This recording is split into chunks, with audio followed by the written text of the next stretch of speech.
ให้นึกถึงนะคะพี่น้องวัดที่สวยที่สุดในภาคอีสานหนึ่งในหันตรงมีวัดถ้ำผาแดนค่ะเมื่อก้าวเท้าเข้าสู่บริเวณวัดค่ะพี่น้องสิ่งแรกที่สะดุดตาก็คือประติมากรรมแกะสลักไม้ขนาดใหญ่ค่ะวิวทิวทัศน์ที่สวยงามรวมถึงองค์รูปปั้นพญานาคค่ะพี่น้องที่มีความสวยสดงดงามทุกจุดในบริเวณวัดค่ะพี่น้องถูกออกแบบมาอย่างประณีตจนได้รับการขนานนามว่าเป็นวัดที่สวยที่สุดของภาคอีสานอีกแห่งหนึ่งค่ะที่นี่ค่ะพี่น้องบ่แม่นแค่ว่ามีวัดสวยที่วิวสวยเท่านั้นค่ะที่นี่ยังเป็นศูนย์รวมของความเชื่อความศรัทธาค่ะศูนย์รวมของศิลปะวัฒนธรรมต่างๆและก็งานแกะสลักที่โคตรประณีตและก็วิจิตรงดงามค่ะอยากให้พี่น้องได้มาเที่ยวชมค่ะพี่น้องบ่แม่นแค่บริเวณที่เป็นรูปปั้นเท่านั้นนะคะที่สวยจนตะลึงค่ะบรรยากาศทางฝั่งที่เป็นสวนป่าสวนธรรมชาติพี่น้องสาวอิมบอกเลยว่า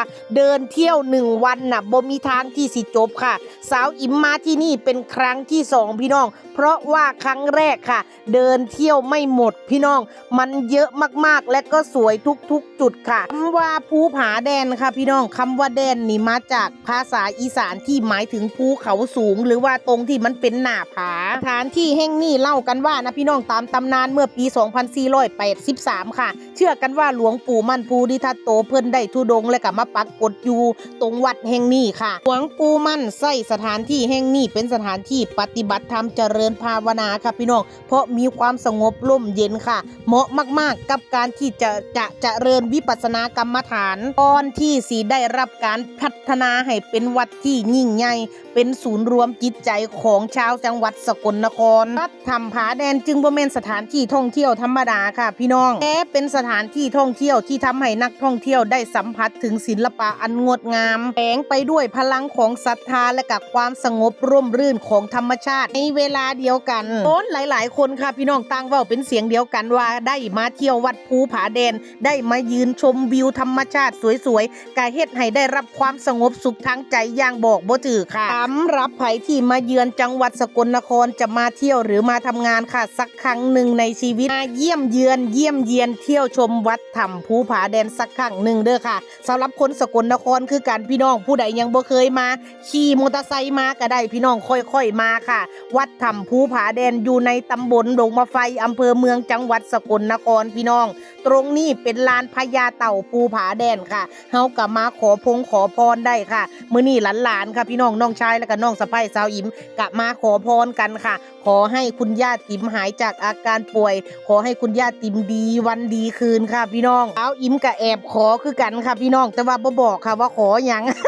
อยากอายค่ะพี่น้องเขินบ่กล้าเว้าให้หมู่ฟังค่ะขอคือกันพี่น้องขอทั้งเรื่องส่วนตัวและก็ขอให้ยายติ๋มหายป่วยดีวันดีคืนค่ะหมอนัดมาผ่าตัดก็ขอให้ราบรื่นผ่านไปด้วยดีเด้อค่ะพี่น้องสำหรับไผที่อยากมาเที่ยววัดถ้ำภูผาแดนค่ะเพิ่นเปิดให้เที่ยวทุกมื้อค่ะพี่น้องตั้งแต่เวลา 7 โมงเช้าถึง 5 โมงแลงค่ะสำหรับรถยนต์ค่ะพี่น้องสามารถที่สิขับขึ้นมาจอดตรงหน้าวัดตรงพระพุทธรูปแกะสลักไม้ใหญ่ๆได้เลยค่ะเดินบ่ไกลค่ะพี่น้องแล้วบางคนถามว่าขึ้นเขายากบ่ขึ้นเขาบ่ยากเลยพี่น้องสำหรับเขาลูกนี่เตี้ยๆสำหรับสาวอิมรู้สึกว่าการขับรถยนต์ขึ้นธรรมดามากๆค่ะบ่มีอีหยังแอดวานซ์พี่น้องมือสมัครเล่นก็ขับขึ้นได้ค่ะมีวัดอื่นที่ทางขึ้นเขาแคบกว่านี้และก็ชันกว่านี้อีกค่ะพี่น้องสำหรับภูผาแดนนี่ก็คือจิบๆสบายๆค่ะพี่น้องผู้ใดอยากมาเที่ยวสามารถมาได้เลยค่ะพี่น้องเปิดทุกวันค่ะสาวอิมย้ำอีกรอบนึง 7 โมงเช้าฮอด 5 โมงแลงค่ะรถฮอดจอดถึงพี่น้องทางขึ้นเขากับบ่ยากค่ะประติมากรรมศิลปะอีหยังต่างๆเยอะแยะงดงามที่ให้เฮาเบิ่งค่ะ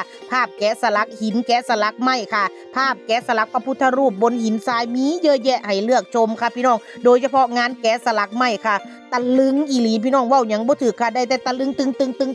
งอะหลีค่ะพี่น้องมื้อนี้สาวอิมก็ย่างจนทั่ววัดแล้วค่ะใช้เวลา2 มื้อพุ่นเด้ค่ะพี่น้องสาวอิมสิเที่ยวครบทุกจุดค่ะพี่น้องสวยทุกจุดค่ะมื้อนี้หลานสาวค่ะน้องชายและก็น้องสะใภ้สิกลับอุบลแล้วซื้อขนมมาฝากคุณปู่คุณย่าค่ะ คุณย่าเพิ่นก็โอ้ยพี่น้องเอ้ยกอดอุ้มหลานอยู่หั่นล่ะค่ะเพิ่นบ่อยากให้หลานเมื่อพี่น้องหลานก็บ่อยากเมื่อค่ะเป็นธรรมดาค่ะพี่น้องงานเลี้ยงก็ย่อมมีวันเลิกลาค่ะมีพบก็ต้องมีจากค่ะหลานมาหาหลานก็สิเมื่อค่ะโอกาสหน้าจังมาใหม่ค่ะพี่น้องเดือนนี้ยันได้เที่ยวหลายรอบอยู่ล่ะค่ะสาวอีก็ได้แต่บอกยายติ๋มของฝากกระถึงใจขนาดแม่นซองแดงๆนี่ล่ะพี่น้องของมักของคุณย่าเลยค่ะหลานก็บอกว่าสิกลับมาหาคุณปู่คุณย่าอีกอยู่ค่ะทุกคนก็ต้องมีหน้าที่เนาะพี่น้องเนาะบางเทื่อก็ลางานก็ค่อนข้างที่สิลำบากค่ะฟ้าวลางานกับฟ้าวเมื่อค่ะพี่น้องก็กลับไปสู่งานต่อค่ะบางเทื่อกับวันหยุดก็ค่อยกลับมาก็ได้ค่ะอุบลสกลกับบ่ไกลดอกค่ะที่ไปเที่ยววัดถ้ำภูผาแดนกับหลานๆค่ะพี่น้องบางคนอาจสิถามว่าคือบ่เห็นตะปุนกับยายติ๋มค่ะ